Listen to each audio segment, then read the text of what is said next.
Let's turn now to NBC's George Solis in Somerville, Georgia, with that flooding. What's the latest where you are?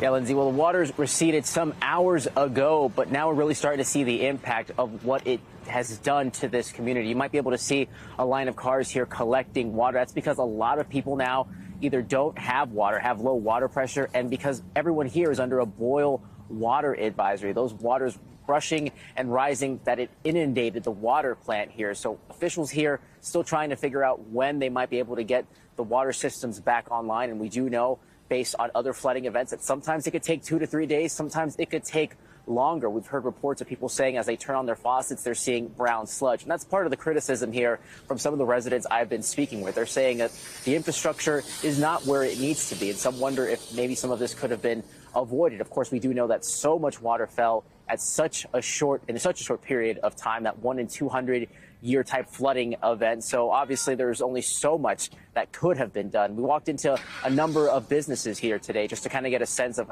how high the water got.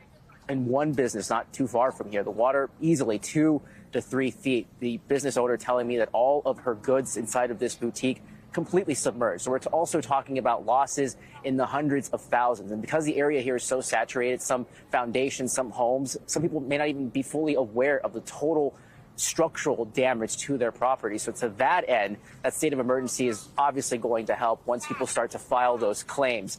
But for now, what we have seen is this rush of community support here. This is just a local firehouse, and this water giveaway has been lasting all day. It has started in the morning. It is scheduled to go through the night. You can see people just coming and going, and people are going to need this because, again, right now they don't have water and they're under that boil water advisory. We also talked to some business owners who would say, look, today is Labor Day, right? So we would be trying to sell to customers, and they can't because they simply just don't have the authority to open because of the public health considerations.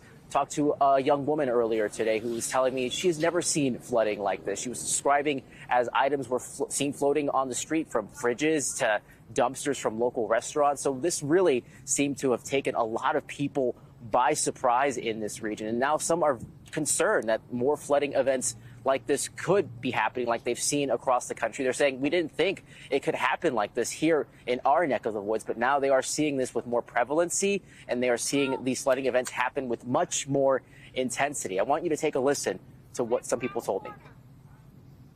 I grew up pretty much in this town. Probably the first time I've actually seen it flood like it did yesterday. What does that tell you? I think some people might have been unprepared for it, you know, not just normal civilians, but the county and city themselves. I get it, things happen. To me, I think the drainage system wasn't all there prepared for what was going to happen. It was a lot, so I'm sure y'all have seen pictures. Have we seen pictures? Okay, yeah. So mostly affected, I guess, would be right down the street. So dirt, and then the market got affected pretty badly. Our community's coming together to help them. They lost a good amount of products, all kinds of things down there. Walk me through what you saw on the street. So the water got pretty high from what I understand. Yes. It impacted this really popular business. Mm-hmm. What did you see?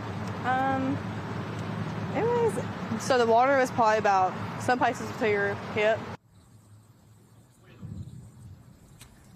Again, one of the things that really amazes us as we cover these stories about these floodings, and again, they are happening with more prevalency, is how quickly the community comes together. People whose businesses were not affected, those that were on higher elevations, helping their fellow neighbor right now clean up. And again, we saw some businesses that were completely inundated with mud and muck. One woman telling me her loss is definitely going to be in the hundreds of thousands. She wonders if she'll be able to recover. And again, this is after she says, we've seen flooding before. It wasn't so bad. And now this event really catching people off guard. And this water event here, people getting water for their businesses and homes, this is as good as supplies last. So they're hoping that as soon as government steps in, there might be more water giveaways. Hopefully it doesn't have to go that long. So people here also contending with the heat. Obviously not nearly as bad as it is out west, but that's another factor. But the key thing here is now people are definitely paying attention to the weather. They say, look, we see a little bit of rain now, and we are second guessing our preparations. People here now no longer taking anything for granted.